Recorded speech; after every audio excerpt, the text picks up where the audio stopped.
April. Thank you for joining me for our Women Who Make It Happen series. Thank you. I'm really excited to be here. Thank you. Would you be able to introduce yourself a little bit and a little bit about your background, your experience? Yes, of course. So I'm April Clark. The role I'm in at the moment is the Chief People Officer of Nest, which is the biggest workplace pension scheme in the UK by membership. I have been working in HR for about 20 years, and I've always worked in financial services or consultancy. So I've had roles at Lloyds of London, at Moore Stephens, at the Prudential, at Aon, and at Saga PLC. I kind of got into HR a little bit by accident. I think that's how often people get into HR. Same with recruitment. So. Excellent. So it's actually my second career. I originally trained as a psychotherapist, and then moved into HR when I could see there was an opportunity to influence kind of a bit more broadly about how people feel and how they are and how they can make their lives the best they can be at work. Interesting. Yeah. So what was what came first, the move into HR or the motivation to get into financial services? So I had the opportunity. So I moved to the UK about 20 years ago from Australia, where I grew up and trained. And I was going through the process of getting registered to start a private practice for therapy here in the UK. But that takes a little while. You have to go through, lots of verification and prove your qualifications. And while I was doing that, I picked up a contract role working at Lloyds of London, where they had they were bringing in a new CEO and instigating a culture change program. And I got really interested in that organisation. I started by really loving the history of it and all of the ways that it works in terms of the kind of complexity of the relationships and the trust that has to build up between the different parties to make insurance contracts work. And I got really passionate about how that works. And then I realised that there's a lot of that around financial services. So much of the industry relies on trust. And it's really important that we find ways to help people trust financial services, and that's kind of what got me started on really enjoying the industry. Oh, very good. And then throughout the companies you've worked for, how has your role kind of transitioned or obviously progressed? You're now Chief People Officer. What would you say is the main kind of trajectory for you and the key success factors that you found? Yeah, so I was always interested in the kind of talent and learning side of things. That's where I really started out. So after I started at Lloyds of London, I then had a number of roles that were around learning and manager development, working directly with leaders and with teams to help them understand how to work together better and how to, perform together as a team. And then kind of beyond that, I sort of moved in and out of what they call generalist roles, where you kind of support a whole business area end to end, and then into specialist roles where I was really going deep on a particular area of culture or talent or DE&I and trying to help a whole organisation look at that particular aspect. I think that was really helpful because there's something really cool about HR, which is that you have the privilege of looking across a whole organisation and really understanding how it works. Yeah, it's a bit like, and I hesitate to say this, a bit like audit, where you get the chance to kind of look at all the different areas and understand how they're working and think about how to make them work better. I think HR is very similar if that's the kind of perspective that you take. Yeah. Very good. Yeah. And you've touched on a few, I think, really real key components there. So the learning and development, the DE&I, obviously people side of it. What would you say you've naturally kind of gravitated towards? Yeah, I think I've become not intentionally, but just through the experience that I've built up, a bit of a specialist around culture. So really thinking about what are all the different elements that influence how people feel about being where they are and how they feel about their contribution and what does that mean for their engagement and their contribution to the business, but also about their well-being and their sense of meaning that they get from their work. And then how to think about that on an individual, a team level, an organisational level. That's kind of where my passion really lies. That's really interesting. And I mean, having worked with a lot of clients in the FS sector, culture's kind of embedded, but it needs to be a tone from the top as well. And how do you embed it? and how do you get people on board, and people make the culture essentially. So what initiatives have, because clearly you've worked at Saga prior to here. Yes. What initiatives have you seen over the past few years that have been more adopted or put into place around that culture piece? Yeah, I found often the simple things work the best. So rather than really complex programs of communication and, values embedding and things like that, the things that I found have been most effective and have lasted the longest with the most sustainable impact are just simple things where you just get people to talk to each other and work together differently. Okay. So ways that you can set really clear expectations about what managers are supposed to do with their colleagues and how they're supposed to support them, and what team members are supposed to bring to that relationship as well. Yeah. And to be really clear about, the different conversations that they could be having. In organisations, the last couple of organisations, I've really focused on the kind of plumbing of how people interact and work together. Yeah. How often do teams get together, and do they get together face to face? And what kind of meaningful conversations can they have? I think often team meetings can end up being things like just a report out of what everyone's doing, and then you all leave and don't feel any better for it. Yeah.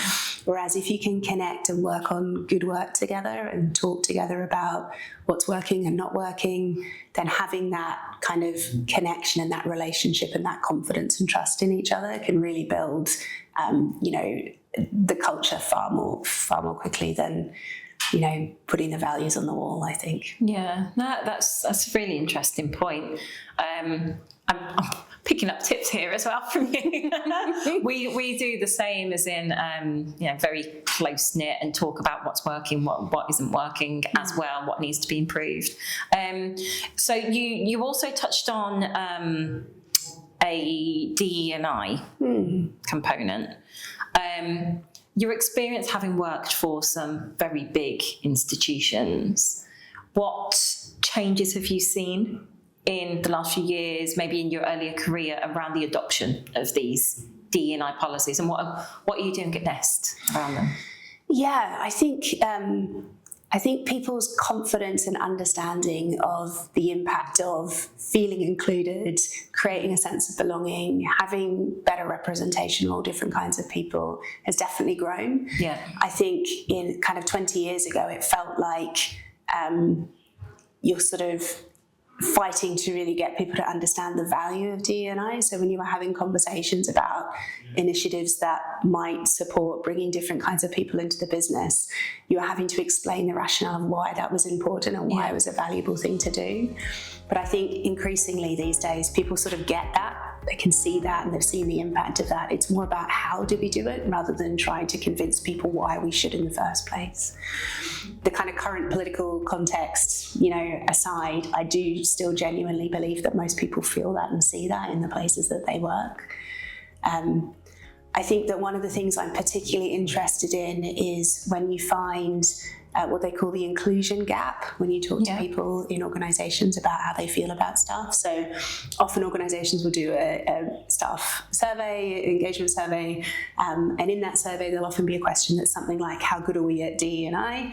Or, how do you feel about our efforts to make this a more inclusive place to work? And you'll have an overall score for that. And more often than not, it's actually pretty good if an organisation has put some effort into that. But you'll almost always find a gap between that overall score of how the organisation rates itself and the score if you cut it down into people that have diverse characteristics. So if you ask, people that have an ethnic minority background, or if you ask neurodivergent people, or you ask people from the LGBTQ community, they'll have a lower score. So they'll always think that things more could be done than the wider organisation. And closing that gap for me is the ultimate achievement of, if we've become a truly inclusive workplace, we should all feel that. It shouldn't just be the people that feel good that we have an awareness day, or the people that feel good because they can see we have a program and maybe they don't then need to worry about it so much themselves. So that's really what I think needs to be focused on most. I think a lot of organisations focus on those input measures. So we had a really great Pride celebration, or we ran an open discussion about something, and all those things are really helpful. They're valuable, but until you can know that people feel like they belong, and you can meaningfully change the representation of your organisation, all of those things, don't really amount to much in my view. How do you get to that point of knowing then, like really understanding the inclusivity? Yeah, it's difficult. That inclusion gap and engagement survey is like the canary in the mine, right? It's like the little indicator that you can use that shows you moving things in the right direction. But I think only kind of truly open conversations to understand, how people feel about being here are really the only way to listen to the people that don't feel included. The problem with that is intrinsically, you need to have a trusting relationship to be able to do that. And there's a sort of catch-22, right? If they don't trust you or they don't feel like they can bring how they're feeling to work, they're not going to tell you, and then they're not going to feel included. Yeah, that's a good point. Yeah. So creating that environment where everybody understands that they can belong and they can belong in the way that matters to them is the most important thing. Okay. That's a really interesting point. And do you have like support groups, like if somebody feels that they need to talk to somebody about an out of work challenge? Is there, maybe if it's not a direct line manager, but is there like a support group that's offered internally?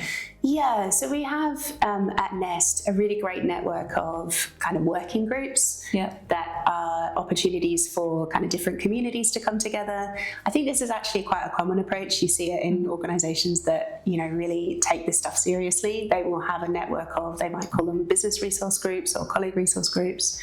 And that can be a really nice way of people just feeling able to support each other, because perhaps if they don't feel like they belong or they can be themselves in the wider organisation, maybe they can in the context of that group. So it's a really good starting point to understand a bit more. And it can be a safe place for people to talk about how they really feel, and then for the group to find a way to express that to the organisation. It can be really effective. Okay, that sounds really good. Well, clearly Nest are doing a lot of good things from what you've explained. I do want to touch on an element of the people side that you've mentioned. So management styles, coaching styles, and becoming part and parcel of your role. So what would you say your kind of style is, April? Yeah, I was thinking about this. So when you join a new organisation, these things come to mind because you're thinking about whether you mean to or not. You're always thinking about the impression you're creating and how people are experiencing you as a leader. I think some of the things that I think are really important is that I try and believe that everybody has good intent. If you start from the point of everybody has good intent and everybody's trying to do the right thing, it goes a really long way in terms of building trust.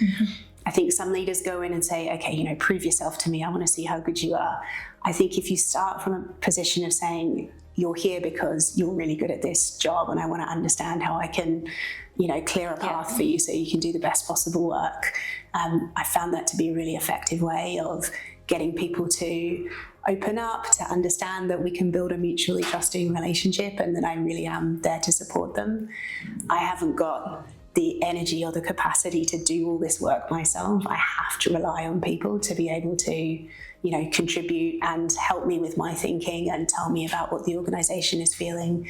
And if you haven't got, really strong trusting relationships with the people that work for you, you're not going to be able to get to the bottom of things. So, yeah. I agree. It's a really interesting point, actually. And I think having that lens of almost like you've already recognised and acknowledged that someone's good at what they do, and then you're there to help and shape and develop their career from that point. So yeah, I think more people should probably take a leaf out of your book in that respect, April. So I hope I can, help people see that it's a worthwhile thing to do. In my whole career, 20 years, I've worked with thousands of people. I probably met 2 or 3 people that genuinely, don't always have good intent. So yeah, I think it's just really important. Believe people when they're telling you how they're feeling, and believe that they have good intent, and you'll get them a lot further with folks. Yeah. And you obviously do a lot to help, not just people who directly work for you, with you, but the holistic overview that we've just talked about.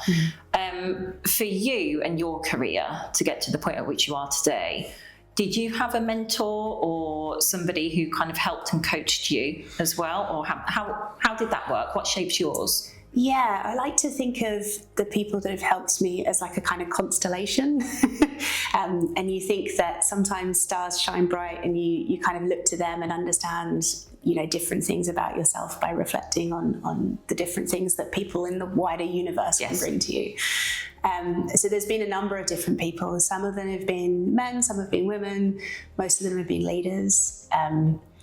If I think about all the things that I know to be true about what I want to be as a leader today, they're all things that I'm basically copying from people that I've seen do something that I really liked, or people that I've been led by that I thought, yeah, that really worked for me and I want to do that for people when I have the chance.